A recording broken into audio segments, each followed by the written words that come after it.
Majd azt mondta az Úr Sámuelnek: ugyan meddig bánkodsz még Saul miatt, holott én elvetettem őt, hogy ne uralkodjék Izrael fölött. Törzsd meg sarodat olajjal és indulj el, elküldelek a betlehemi Isaihoz, mert az ő fiai közül választottam magamnak királyt. Sámuel pedig azt mondta: hogyan mehetnék oda, ha meghallja Saul, megöl engem. De az Úr ezt mondta: vigyél magaddal egy tüzőt, és mondd azt, azért jöttem, hogy áldozatot mutassak be az Úrnak. Hívd meg Isait az áldozatra, és én tudtodra adom, hogy mit cselekedj. Azt kent föl nekem, akit mondani fogok neked. Sámuel megtette, amit az Úr mondott, és elment Betlehembe. A város népei megijedtek, elébe mentek, és azt kérdezték: békességes a jöveteled? Ő pedig így felelt: békességes. Azért jöttem, hogy áldozatot mutassak be az Úrnak, szenteljétek meg hát magatokat, és gyertek el velem az áldozatra. Aztán megszentelte Isait és fiait, és elhívta őket az áldozatra. Mikor pedig odamentek és meglátta Éliábot, azt mondta: bizonyára ő az Úr felkentje. Az Úr azonban azt mondta Sámuelnek: ne nézz külsejét, se termetes növését, mert én megvetettem őt. Mert az Úr nem azt nézi, amit az ember, mert az ember azt nézi, ami a szem előtt van, de az Úr azt nézi, ami a szívben van. Erre Abinádábot szólította Isai, és oda vezette Sámuel elé. Ő azonban azt mondta: ő sem az, akit az Úr választott. Azután Sámát vezette oda Isai, de ő azt mondta: ez sem az, akit az Úr választott. És így oda vezette Isai Sámuel elé mind a 7 fiát. Sámuel pedig azt mondta Isainak: nem közülük választott az Úr? Akkor azt mondta Sámuel Isainak: minden fiad itt van? Ő pedig így felelt: hátra van még a legkisebb, de ő a juhokat őrzi. Sámuel azt mondta neki: küldj el érte, s hozasd ide őt, mert addig nem üljünk le, amíg ide nem jön. Elküldött tehát érte, és elhozatta, ő pedig piros posgás volt, szép szemű, kedves tekintetű. Akkor azt mondta az Úr: kelj föl, és kent föl, mert ő az. Vette tehát Sámuel az olajszarot, és fölkente őt és testvérei körében, és attól a napról fogva az Úr lelke hatalmasan Dávidra szállt. Azután fölkelt Sámuel, és elment Rámába. Amen. Tessenek elfoglalni. Amikor olvastam ezt az igeverset, megnéztem először a vezérfonalban, milyen ige van kijelölve. Úgy írták a testvérek, hogy Dávid, vessző, lett pásztorból, lett király. Már az elején, ahogy elolvastam a címet, ez nekem olyan sokat mondott, hogy jutott Dávid ilyen magasra. Pásztorból, akit elnyomtak, akit félretettek, egy nem sok személybe értékes ember, jelentéktelennek számított, úgy a családban, mint a társadalomban, és lett belőle király. És tudjuk Dávid király, hogy kicsoda, aki olvasott a Bibliát, és olyan sok áldás van ebben az igében, hogy Isten milyen magasra fel tud emelni az embert, aki odaszánja az életét, aki szereti, ott a szíve legmélyén szereti az Istent, és neki ez a legfontosabb, és a legértékesebb.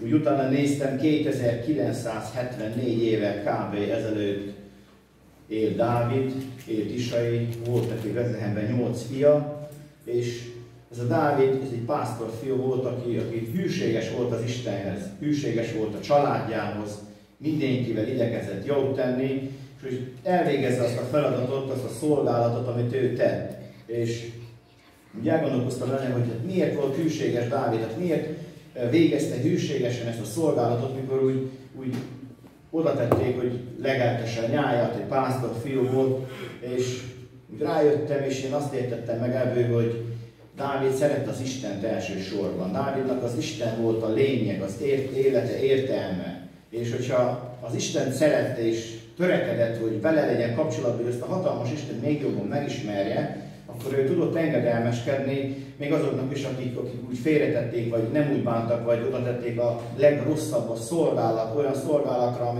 amit a béresek szoktak csinálni, és ő nem erre tekintett. Nekem ez olyan sokat mondott már itt az elején, olyan példa előttem Dávid, hogy ő szerette az Istent elsősorban, ő szerette az apját, szerette a családját, szerette a pásztorságot, szerette a juhokat, szerette a természetet. Dávid hűségesen végezte, és ott lángolt a szívében az Isten iránti szeretet és az Isten népe iránti szeretet. Tehát ő mindig abban igyekezett, hogy megismerje jobban az Istent, és akinek tud, ő segítsen és helytálljon. És olyan jó, amit olvastunk a vezérfonalból, a kijelölt igét, és a gyerekek is mondták az aranymondatot, hogy Isten lát a szívbe. Ő nem azt nézi, hogy külsőleg hogy néz ki az ember, hanem Isten látja, hogy mi van a szívemben, ott a szívem legmélyen mi van, és az aranymondat igés erről beszél, és Isten tudta ezt mindet, hogy Dávid ott a pásztor fiú, ott a nyájnál, kint távol az otthontól, ő szeret az Istent, ő ragaszkodik hozzá, és neki ez a legfontosabb, és azt látjuk, hogy Isten ezt előre látta, ő látta, vizsgálja a szívét, és azt gondolta magában Isten, hogy hát ilyen kell nekem. Ez alkalmas lesz vezetni az én népemet, előre pásztorolja, erre van nekem szükségem, és Isten azt is tudta, hogy Dávid, amikor király lesz, amikor a Szentlélek rászáll és bőségesen megáld az életét, Dávid akkor sem lesz büszke, akkor is alázatos marad. Akkor is, mikor már felkelni királyra, Dávid vissza tud menni a pásztorokhoz. Csendben marad, nem öltözik másképp, mint a királynak illik, hanem Dávid alázatos marad, és Dávid nem fogja bántani Saul, pedig visszaadhatná neki. Világi gondolkodással, akik nem ismerik az Urat, azt látjuk, hogy hát megérdemelné Saul. És Dávid nem fogja megölni. Isten ezt mind előre látta. Látta szívbe, és azt mondja Isten, hogy ezt kell felkelni királynak, mert ez oda való, ez szívem szerinti férfiú, majd mondja később róla az ige. És aki alázatos, látjuk, hogy az Isten felemeli, és magasra tudja emelni. Úgy eszembe jutott, amikor gondolkoztam ezeken az igéken, hogy beszélgettem egy ismerősömmel, és mondja, hogy új munkahelyre került, és a munkahelyen azt tapasztalta meg, hogy mivel ő újonc volt, nem is értett mindenhez, úgy a többi kollégái úgy elnyomták, félretették, nem segítettek neki, aztán azt látta, hogy magába marad, nincs kire számítson, úgy mindenki végezte maga dolgát, és úgy elnyomták ezt az embert. És az ember csendben maradt, alázatos maradt, elmondta nekem, hogy hát nézed, milyen nehéz, majd betartottuk a kapcsolatot, mindig beszélgetünk, és ez kb. Egy éve volt. És most, amikor beszélgetek vele, azok az emberek, akik már régebb óta dolgoznak, meg értettek a szakmájához, meg minden, ezt az embert, ezt az ismerősömet úgy félretették. Azok az emberek már nincsenek ott, már lemorzsolódtak, és ez a személy most meg már ott van, hogy magába boldogul, vezeti a dolgokat, amire szükséges, és elég magas szintre jutott azon a munkahelyen. És úgy eszembe jutott, hogy aki alázatban marad, aki nem vitatkozik a másikkal, meg lehetett volna az oka, a többiek már nincsenek ott, és ő meg emelkedett egy jó szintet. És ez alázatra hív bennünket, hogy maradjunk alázatosak, mint Dávid, amilyen volt, mi ragaszkodjunk az Istenhez, szeressük az Urat, és akkor jól lesz dolgunk. Még Dávid arra is figyelt, amikor kihajtotta a nyájat, hogy voltak gyenge nyájak, gyenge fiatal bárányok, hogy azokat olyan legelőre terelte, ami gyenge volt a fű, amit könnyen meg tudtak enni, és azokat a bárányokat, amik már edzettek voltak, azokat hajtotta olyan legelőre, ahol keményebb volt, ahol tudtak legelni, hogy mindenkinek jó legyen, hogy mindenkinek alkalmas legyen, és látjuk az igéből is, olvassuk azt, hogy Dávid megküzdött a medvével, megküzdött az oroszlánnyal, jó fizikuma volt, és figyelt rája, figyelt az egyszerű állatokra is. Hát mennyire figyelt, akkor gondolom az emberekre, a fele barátaira, és Isten úgy látta, hogy hát ezt érdemes, hogyha még az állatoknak is az igényeit figyelembe veszi, akkor ezt érdemes oda tenni, hogy ő legyen a trónon.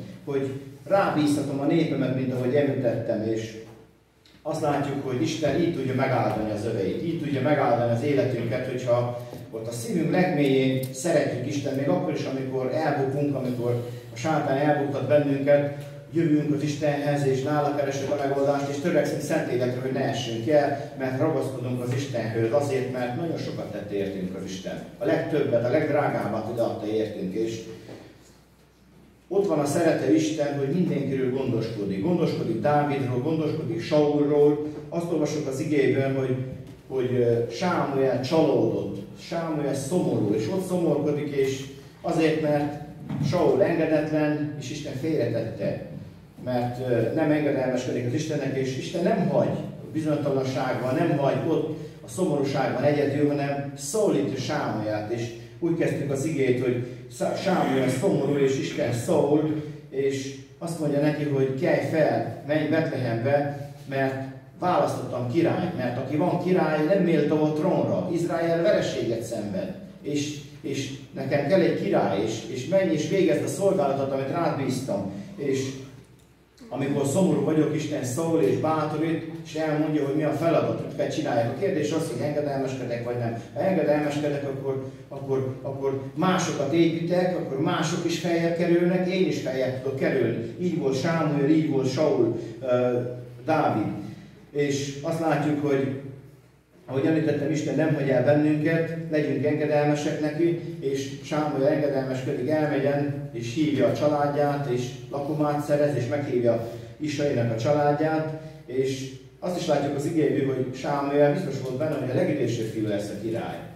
Ha Sámuelen múlt volna, akkor biztos, hogy az első lett volna, az első fiú lett volna a király, de Isten másképp gondolta. Azért, mert nem a külsőleg ítéli meg az Úr az embert, hogy vagyunk felöltöző és hogy nézünk ki, hanem hogy mi van a szívünkben. És úgy elképzelem ezt a jelenetet, ezt a képet, amikor ott van Sámuel és sorakoznak a fiúk befele, és akkor gondolja Sámuel, hogy ez lesz az első. És ott van az olaj, és akkor az olajszint úgy emelkedik lefele, hogy Isten mutatja, hogy nem az. És akkor gondolja Sámuel, hogy próbáljuk a másikat. Az olajszint csak lefele emelkedik, erre nincs olaj, ezt nem lehet felkenni. És így sorba, és elmegyen hétig, és akkor senki. Hát akkor azt mondja, hogy hát akkor mi lesz? Feltesz a kérdést, hogy mi lesz, és azt mondja, van még valaki? Hát van, de egy jelentéktelen, az nem beszámítható, azt nem is vették figyelembe. Hát van, na de hívjátok ide, mert akkor ő lesz az. És amikor megjelenik Dávid, akkor az érdekes az, hogy itt már nem Sámuel dönt, hanem Isten lelke szólítja, és azt mondja, hogy ő az. És úgy el tudom képzelni, hogy milyen csodálatos az, amikor Isten megszólít bennünket, hogy valamit nem értünk, nem látunk, és akkor Isten azt mondja, hogy na ez teljes bizonyosság, az a mély megérzés ott van az embernek az életében, hogy na ez az. Na ez az, ami Istentől van. Na ez az, amit most Isten mondta, a Szentlélek mondott, ezt higgyem el, ennek engedelmeskedjek. És az olajszint emelkedik. És azt mondja, van olaj, na ezt kell felkenni, mert ő az alkalmas, itt Isten cselekszik. Mennyire jó, hogyha olyan az én szívem, hogy tudok figyelni az Istennek, kapcsolódik az én szívem az Isten iránt, és akkor ha megvan ez a kapcsolat, minden megvan. Épül más, épül a nép, lesz pásztor, lesz, aki vezesse a népét, és tudjuk azt, hogy Dávid királyból származik az Úr Jézus Krisztus, ami megváltunk 2000 év után is, vagy 3000 év után is, tanulság, ami életünkben, és jó ezeket felismerni, amikor az Úr Jézus feltámadt és megjelenik a Tibériás tengernél, és megy a hajnalba a tengeren, akkor János felismer, és azt mondja a tanítványoknak, hogy az Úr az. Hát honnan ismerte fel János? Azt mondja, az Úr az. Itt Sámuel azt mondja, na ő az. Ez az, ami számít, amikor azt látjuk, hogy azt mondja Sámuelnek az Isten, hogy ő az, ő lesz a király. És János azt mondja, hogy ő az Úr az örök király, aki életét adta értünk, aki meghalt értünk, és ott Izraelnek Dávid lett a királya, aki képviselt Isten előtt, és a mi királyunk, ő az Úr Jézus Krisztus, aki az életét adta értünk, és mennyire fontos, hogy odafigyeljünk rá, és vezesse az életünket. Látjuk azt, hogy Dávidot lenézték, őt félretették, és mégis pásztorból király lett. Úgy, mert Isten magasra emelte őt, és az Úr Jézus Krisztus, a mi királyunk, Dávid nemzetségéből származó király, neki meg soha nem lesz vége, az ő uralmának soha nem lesz vége. Ez a csodálatos. Hogy nekünk olyan királyunk van, aki nem egy vég, és évekig, mint Dávid, hogy évekig volt pásztor, vagy volt király a pásztorság után, de a mi királyunk az örökké megáll. És az a jó, hogy ez a király, aki feltámad, ez ma is él, és ez fel tud bennünket emelni most napjainkban is. Több ezer évvel utána, és ugyanaz az Isten. És én sokszor megtapasztaltam, hogy ez az Isten felemel. Ezzel az Istennel lehet magaslatokon járni. És nem mindegy, hogy hullámvölgyeket járok meg, vagy magaslatokat járok meg, minden az ő kegyelme, az ő végtelen szeretetéből. És arra bátorít bennünket itt az ige, hogy maradjunk alázatos, hűségesek, és tegyük örömmel mindazt a szolgálatot, amit Isten ránk bízott. Mert akkor mindegy, hogy mi történik körülöttünk, ha én törekszek úgy élni, mint ahogy Dávid törekedett, akkor Isten fel fog emelni előbb-utóbb, és kárpótol, és eljön az idő, amikor mindenért kárpótol, és bevész az ő országába, de már itt ezen a földön, akik szeretik az Istent, szeretik az ő népét, azokról azt mondja az egyik énekünk, hogy boldogok. Oly boldogok vagyunk, és adja az Úr, hogy tapasztaljuk meg ezt a boldogságot, hogy amikor Isten velünk van, amikor Isten bizonyít mellettünk, és felemel bennünket, és nagyon gazdagok vagyunk már, akik megismertük az Úr Jézus Krisztus, és áldottak. Azért, mert minden jóval megáldott bennünket, és az ő kegyelme az, amely megtart bennünket. És azt látjuk, hogy Dávid egy jelentéktelen pásztorfiú, akit nem sokba vettek a családjai, mert a gazdag családban, mert Israel gazdag volt, és a gazdag családban ott véreseket fogadtak, akik őrizték a nyájakat, és nem tették oda a család tagokat, a saját gyerekét, hogy menjen, és egy ilyen piszkos munkát, egy ilyen szolgálatot végezzen. És azt látjuk, hogy ez egy alávaló munka volt itt, amit Dávid végzett, távol a családtól. Itt nem volt lehetőség találkozni gyakran a családjal, az idegenbe el kellett menni, és hiába voltak gazdagok, Dávid mégis kellett őrizni a juhokat már gyerekkorától kezdve, úgy olvasok az igében, és így kimaradt az otthoni dolgokból. Kimaradt azokból a családi eseményekből, amit rendeztek, ott egy gazdag családban vannak nagyon sok szép alkalmak, és Dávid ezekből mind kimaradt, hanem ő el van az idegenben. Azt látjuk, hogy a családnak nem számított annyira, nem volt olyan fontos. Hasznot húztak belőle, őrizze a pásztor a nyájat, és legyen pásztor, és ez nekik ott teljesen jó volt. És azt látjuk, hogy ahogy említettem, kimaradt Dávid minden olyan eseményekről, amik jók voltak, amik hasznosak volt a családnak, és itt volt ez a különleges alkalom, amit felolvastunk ebből az igéből, és ide se hívták meg. Isai hívja mind a 7 fiát, van még egy pásztorfiú, de hát az nem számít, az el van a juhokon, az azt kell csinálja. Ide se hívják meg Dávidot, és Dávidot én úgy látom, hogy egy kitaszított a családból, akit nem sokba vesznek, és megvetett volt, egy ilyen rabszolga sors jutott, és úgy a társadalom, mint a családjában, mindenkinek a szemében így nézett ki Dávid. És azt látjuk, hogy amikor a bátyai elmennek harcolni, akkor Dávidot küldik, hogy menjen, vigyen nekik ennivalót. Menjen, vigyed a bátyáidnak, a testvérének, vigyed az ennivalót a harcban, mert szükségek van erre. És itt is egy ilyen, megbízák, itt is egy olyan szolgai forma, amikor egy ilyen szolgálatot kell végezzen Dávid, és a testvérei még nekiállnak, és azt mondják, hogy hát nem, hogy megköszönték volna neki, hogy vissza az ennivalót, hanem azt mondja, hogy hát azért jöttél ide, mert akartad látni a csatát. De ott hagyod a bárányokat, ami a te feladatod, és akkor ide jössz, hogy lássad a harcot. Tehát megvetették a testvérei, és mindenki nem sokba vették itt Dávidot, és leszitták, és megvetette Saul is, amikor azt mondta, hogy majd én megyek és megküzdök Góliáttal, mert ő megtapasztalta, hogy Isten vele volt, amikor a medvével szembe kellett állni, megtapasztalta, amikor vele volt az oroszlánnal szembe. És azt mondja, hogy Saul, akit ő már Isten lelke eltámazik, hogy hát te nem vagy jó semmire, hát te egy gyerek vagy, te neked ott van a helyed, te nem vagy edzett. Góliáttal szemben nem tudsz szembeállni, és nem hitte el Saul, hogy képes. Úgyhogy Dávidot azt látjuk, hogy mindenki úgy nem sokba vette, nem számították be Dávidot, és ezeket látva, milyen lehetett Dávidnak, hogy ezeket átéli minden területen, hogy senkinek a szemében nem sokat ér, ezeket látva, tapasztalva, én úgy látom, hogy Dávidnak minden oka megvolt arra, hogy egy jelentéktelennek, egy értéktelennek, egy olyan elnyomottnak érezze magát.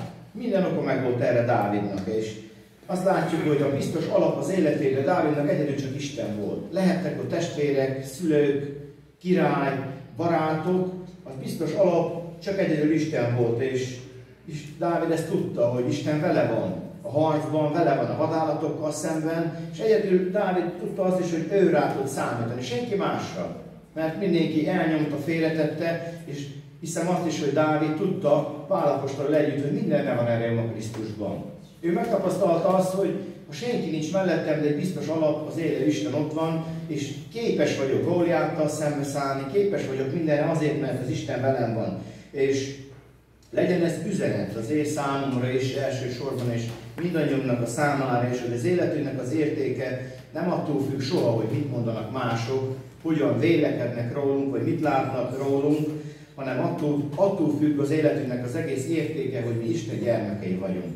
Ez bátorítson bennünket, hogy én ezt értettem meg Dávidnak az életéből, hogy ha Isten gyermeke vagyok, na ez az, ami számít. Ez az, ami fontos és értékes, mert így van igazi értéke, csak így van igazi értéke és értelme az életemnek, hogyha Istenbe kapaszkodok, hogyha Isten a biztos alap az én életemben. Mert hogyha másokra figyelek, emberekre figyelek, akkor el fogok bukni, és le fogok roskadni. És úgy feltehetjük a kérdést, hogy hát de miért? Hogyha emberekre nézzük. Hát vannak emberek, akik adnak egy jó tanácsot, vannak olyan bölcs emberek, akik tudnak jókat mondani, egyedül az Istenre kell alapozni az életünket, és benne kell vetni a mi reményünket az Istenbe. Már ha visszamegyünk gyerekkorba, az óvodába, az iskolába, akkor a másoktól a leértékelés az az első. Azért nem kell tenni semmit. Azt fogják, meg biztos, hogy nagyon sokan tapasztaltuk ezt az iskolában, és hogy jönnek a csúcsvalódások. Te lassú vagy, te gyenge vagy, te kövér vagy, te sován vagy, te neked így áll a füled, te ilyen vagy, olyan vagy. Ezeket lehet hallani, mert ezeket már megtapasztaljuk. Hiszem azt, hogy mindannyian megtapasztaltuk ezeket a dolgokat, és ha felnőtt volt, akkor a felnőtt korban is ugyanezek vannak. Jönnek a megszégyenítések. Olyan sokat lehet hallani, hogy élvezik, hogyha másokon nevetnek, szórakoznak sokan emberek a másokon, és lehúznak inkább, mint a segítsenek, nem jó, amit csinálsz, én jobban tudom, és lehetne sorolni, hogy kibeszélnek bennünket, és azt látjuk az igéből, hogy Dávid nem erre alapozott. Semmilyen formában Dávid nem erre figyelt, mert Dávid is kapott ilyet. És nem erre figyel Dávid, hanem teljesen másra figyel. Nem arra figyelt, hogy az apja hogy viselkedik vele, a testvérei mit mondanak róla, mit gondolnak róla, hanem egyedül arra figyelt, hogy Isten vele van. És Istennek tudta azt, hogy Isten meg tudja segíteni a legnagyobb bajban, és vészhelyzetben, és Isten ott van, és kiáll mellette, és ő ezt látta maga előtt, erre figyelt, és lehet, hogy mások megvetnek bennünket, és vagy úgy lenéznek bennünket, hogy azt mondják, hogy te veled nem érek semmit. Lehet, hogy találkoztunk ilyennel is. Értéktelen, jelentéktelen vagy, te nem tudod azt megcsinálni, nem tudom ezt rád bízni. Lehet, hogy találkozunk ilyennel is. És gondoljunk arra, hogy Isten nem így gondolkodik rólunk, Isten nem így vélekedik. Isten azt mondja, hogy értékes vagy. Annyira, hogy értékes vagy, hogy az Úr Jézus Krisztust érted adtam. Isten meghalt minden emberért. Isten szemében ennyire fontosak vagyunk és értékesek vagyunk, és az Úr meg velünk van. Úgy, mint ahogy Dáviddal volt minden nap. Nekünk megígért az Úr Jézus Krisztus, hogy velünk van, és ez számít, mert ez biztos menedék a viharban, biztos menedék a megpróbáltatások idején. És azt látjuk, hogy amikor Dávid király lesz, és Saul felkeni királyra, akkor azt látjuk, hogy nem lesz büszkébb, nem öltözik más ruhába, hanem Dávid király visszamegy, és legelteti tovább a bárányokat. De történik valami. Azt olvassuk az igéből, hogy ott van a de, hogy ettől kezdve Isten szelleme betöltötte az ő életét. A hívő ember, amikor megtér, a Szentlélek betölt az életét, teljesen megváltozik. Itt van az a teljes fordulat, az a teljes változás az életében, és ez számított, és ettől kezdve teljesen más minden. Még akkor is, hogyha még nem király, teljes mértékben. De már az Isten lelke ott van vele, és nincs, a kőfalon is át tud ugrani, azt mondja Dávid, úgy beszél magáról, a kőfalon is át tud ugrani. Hát nézzük meg, hogy ha visszamegyünk a Zsoltárokba, hogy az Isten lelke által Dávidnak milyen gyönyörű imái vannak. Milyen gyönyörű énekeket szerkesz Dávid, az ő zenéje, azok a zsoltárok, ezek mind olyan gyógyítók, mind olyan felemelők, hogy a gonosz lelkek eltávoztak, mikor Dávid elkezdett zenélni, mikor ott volt az ő jelenléte, mert az Úr vele volt, Saulnak eltávoztak a gyötrő ördögök, akik gyötörték. És ez mind attól van, mert Isten beköltözött az életében, és megáldotta az életét. És olyan csodálatos, hogy pásztorból lett király, Dávid.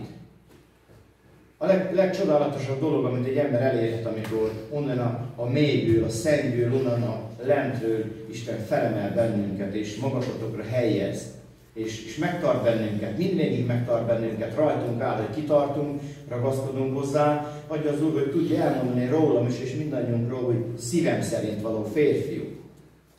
Gondoljunk arra, amikor Dávid hogy élte ezt át, hogy tapasztalta meg, amikor ő meg volt szokva azzal, hogy hát az emberek szemében nem sokat jelentek én. Végzem a feladatomat, mint pásztor, kint a nyájjal, és el vagyok, csodálkozok az Isten nagyságában, nekem csak Isten marad. De mivel emberek közt élünk, emberek közt járunk, tapasztalunk, átélünk dolgokat emberekkel, itt is Dávid átélt ezeket a dolgokat, hogy jöttek az emberek, kiválasztották, zajlott az esemény, és gondoljunk arra, hogy amikor elmegyünk valahova a munkahelyre, vagy egy interjút adunk le, és 100 álláskeresés interjú után pont engemet fognak kiválasztani.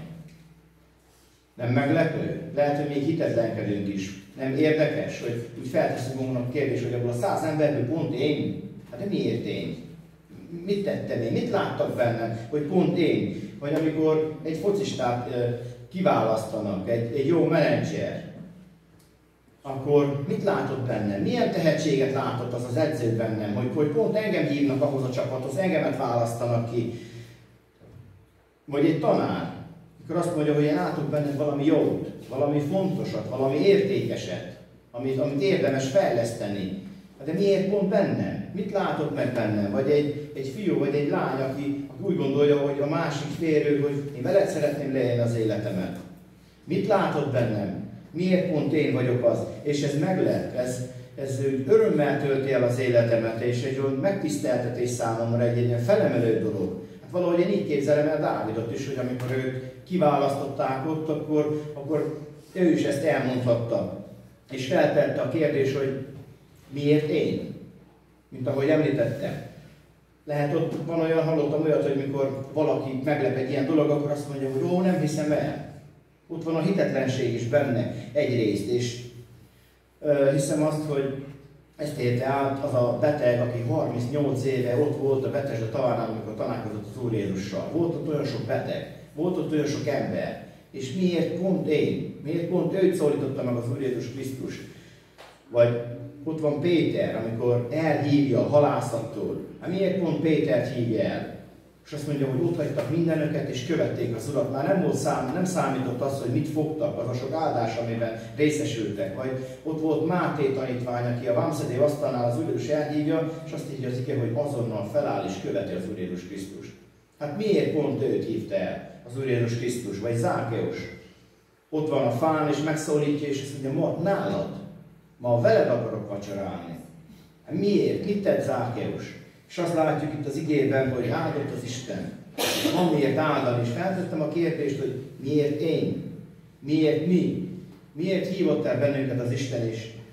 Van egy nagyon jó ige, amely azt mondja, hogy mert megáldott minket a mennyei minden lelki áldásával a Krisztusban. Ez az élet értelme, ez a legfontosabb, hogy megáldott bennünket Krisztusban, mert azt mondja, hogy mert ő benne kiválasztott minket magának már a világ teremtése előtt. Van miért hálát adni, én úgy gondolom, és bátorítok mindenkit. Nekem üzenet volt számomra, hogy így gondoljunk magunkra. Hogy kiválasztott bennünket az Isten. Nem értem, hogy miért. Miért lett enyém az égi kegyelem. Csak azt tudom, hogy szeret az Úr. És azt tapasztalom, hogy szeret az Úr, mert kiválasztott, és ez bátorítson bennünket, akik megtértünk, akiket az Úr újjászült, és vele járunk. Ki vagyunk választva, elhívott bennünket egy örök életre. Az Úr Jézus Krisztus úgy, ahogy elhívta Dávidot, úgy elhívott bennünket is. És Isten hívott el bennünket, itt Isten munkálkodott, itt Isten cselekedett, nem mi kerestük, ő keresett bennünket előttünk, elhívott bennünket, és ő felfedezett bennünket. És nem csak, hogy felfedezett, hanem a lényeg az, hogy ő fedte fel magát előttünk, és adott magából. Kinyilatkoztatta magát, hogy egyre jobban megismerjük őt, és arra bátorít bennünket, hogy higgyünk benne, és éljünk boldogan az Úrban. Ez egy csodálatos lehetőség, amikor Isten így közeledik hozzánk, és olyan jó, hogy amikor Isten elhív bennünket, ez hiszem az, hogy nagy öröm volt Dávidnak, nagy öröm volt, ó, boldog nap, amelyen én megváltom, elfogadtalak, és ez egy óriási nagy öröm számomra, hogy elhívott bennem, és örülök neki, de olyan jó, hogy Isten is örül. Sőt, még jobban, mint hogy én tudnék örülni. Örül nekem a nyomorultnak, aki olyan sokszor elrontom, és mégis örül nekem, és szeret, és akkor is, hogyha vétkezett, a Dávid is vétkezett, és tudjuk azt, hogy majd utólag nagyon sokszor el fog még bukni, és lesznek bukásai Dávidnak, és Isten mégis felemeli, megtartja, és azt mondja róla, hogy szívem szerinti való férfi. Azért, mert tart a kegyelem. Van lehetőség, és Dávid nagyon szeret az Istent. És ez mind közrejátszik abban, hogy meg tud maradni mindvégig az Úr mellett. Azt mondja az apostolok cselekedete 13. részében, hogy akik az örök életre választottak, mindnyájan hívőké lettek. Tehát, hogyha hívőké lettünk, Krisztus követő lettünk, annak az a jele, hogy ki vagyok választva, hogy az Úr elhívott, és a mi elhívásunk az Úr Jézus Krisztussal kezdődik. Vele kezdtük el, ővele indultunk el egy úton, és adja az Úr, hogy ez maradjon meg végig, hogy végig menjünk az Isten országában. És feltettem a kérdést, hogy miért választotta pont Dávidot? Lett volna olyan sok mindenki, akit választom, más király. Mit látott Dávidban? Miért választotta? Miért hívott el engem? Mit látott bennem? Úgy feltetjük magunknak a kérdést, és a válasz itt van az aranymondatban. Azt mondja Isten, hogy Isten azt nézi, ami a szívben van. Ez az aranymondat. Isten azt nézi, ami a szívben van. Hát mi van a szívben? Mi van az én szívemben? Mi volt Dávidnak a szívében? A Dávidnak a szívében ott volt a lehetőség. Hogy Dávidnak a szívében a lehetőség. Hogy Dávid képes kapcsolódni Isten szívéhez. Az én szívemben ott van a lehetőség. Képes vagyok kapcsolódni az Istenhez. Isten ezt látta, hogy ő képes lesz rá, és amikor Isten a szívemet nézi, akkor ő látja a múltamat, látja most mi van benne, látja mi lesz benne, amit én nem látok, lát a jövőben az Úr, és arra hív, hogy kapcsolatot létesítsen velem, hogy betöltse az én életemet, és közösségben maradjon. Ő arra hív, hogy maradjunk közösségben, hogy szeretne velünk közösségben maradni, és ez a közösségben marad, akkor van erőforrás. És ez az erőforrás, ez a lényeg, ebből a kapcsolatból csodák lesznek. És olyan sokszor a héten is, sok lehetne írni róla, olyan sokszor megtapasztalom Istennek a természet fölötti csodáját, amikor velem van, amikor megáld, amikor megsegít, és már maga az a csoda, hogy másképp gondolkodunk, hogy elhívott bennünket, hogy megszólított, hogy tudtunk válaszolni, hogy hitet nyertünk.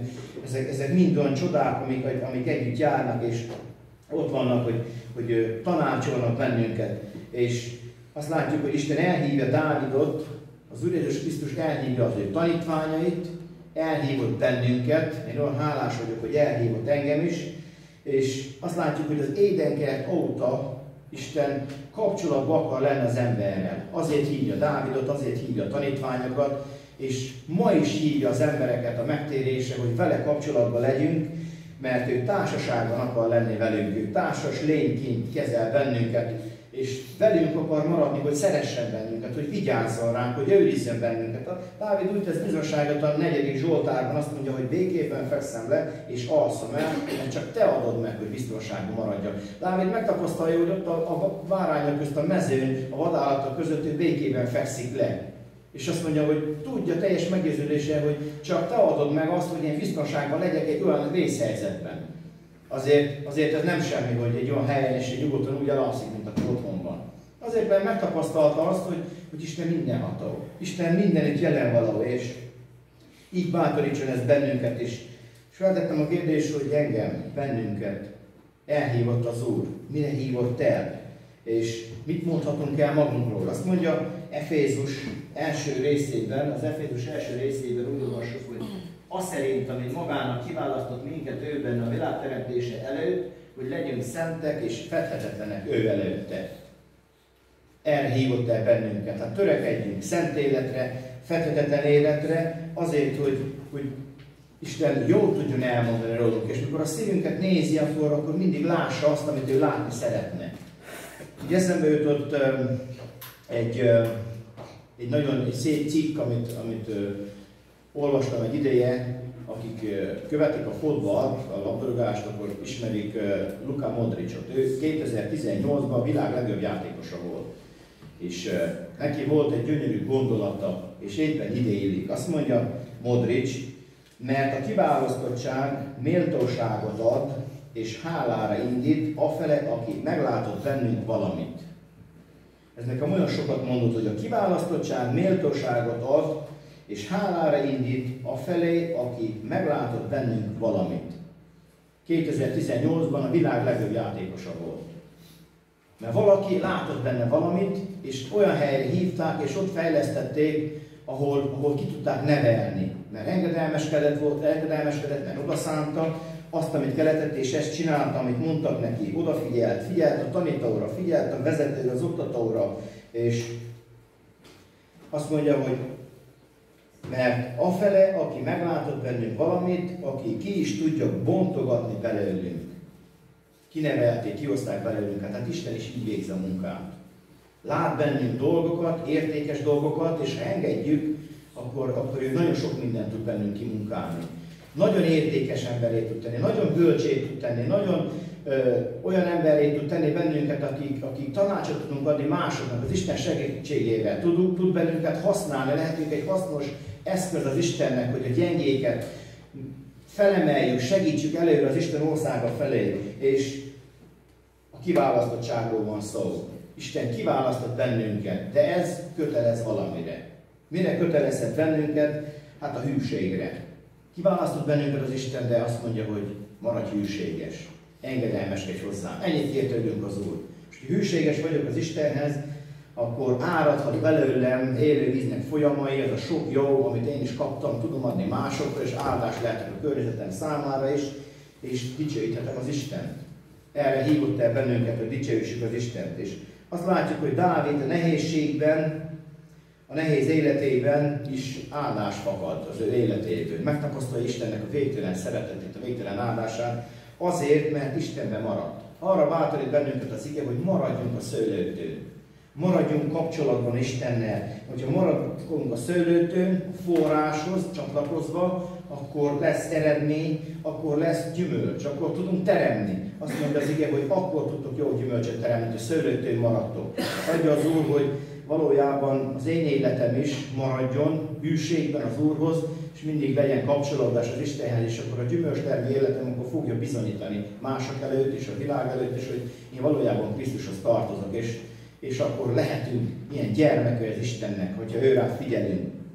Dávid egy elnyomott, ahogy említettem, félre volt, jelentéktelen volt a családban, a társaságában, de szerette az Istent.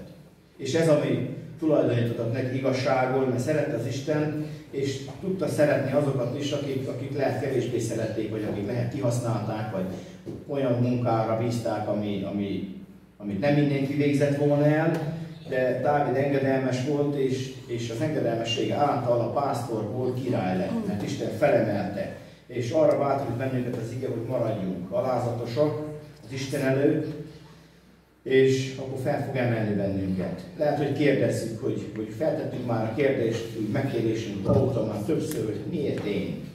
Istenem, miért engem hívtál el, mit láttál bennem? És olyan jó, hogy Isten a szívet nézi, mi ezt tudjuk, és ő látja előre a lehetőséget, hogy kész leszek én valamikor kapcsolódni az Istenhez. Tud velem együtt munkálkodni valamikor az életem során. Tud majd engemet használni. Hát, hogyha már kapcsolódtam az Úrhoz, és kapcsolódott a szívem hozzá, és vele járok, adjak hálát érte. Méltó, hogy hálát adjak. És a próbálva is, amikor jönnek a nehézségek, amikor olyan helyzetek vannak, akkor gondoljunk erre az igére, és tekintsünk úgy magunkra, hogyha a világ megvet, vagy úgy félre nyom, tekintsük úgy magunkra, hogy mi valójában értékesek vagyunk az Isten szemében. Mert ez az, ami számít, hogy Isten mit gondol rólam, Isten vizsgálja a szívemet, és ha mindig úgy tekintek magamra, hogy én az Isten szemében értékes vagyok, a legdrágábbat adta értem az Úr Jézus Krisztus, akkor ez az, ami számít, ez örömmel fog eltölteni az egész életemet, és úgy hálára indít minden nap. Adjunk hálát, van lehetőség, hogyha valakinek van a szívében imádság, azért, hogy megköszönjük az Úrnak, hogy elhívott, pont engem választott ki, mit látott bennem, és látott bennem valami jót, és azt is arra készül ma és azon dolgozik, azért munkálkodik az Úr Jézus Krisztus, hogy még jobban tudjak növekedni a lelki életben, akkor köszönjük meg, van lehetőség és imádkozunk, hogy van valakinek gondolat a szívében.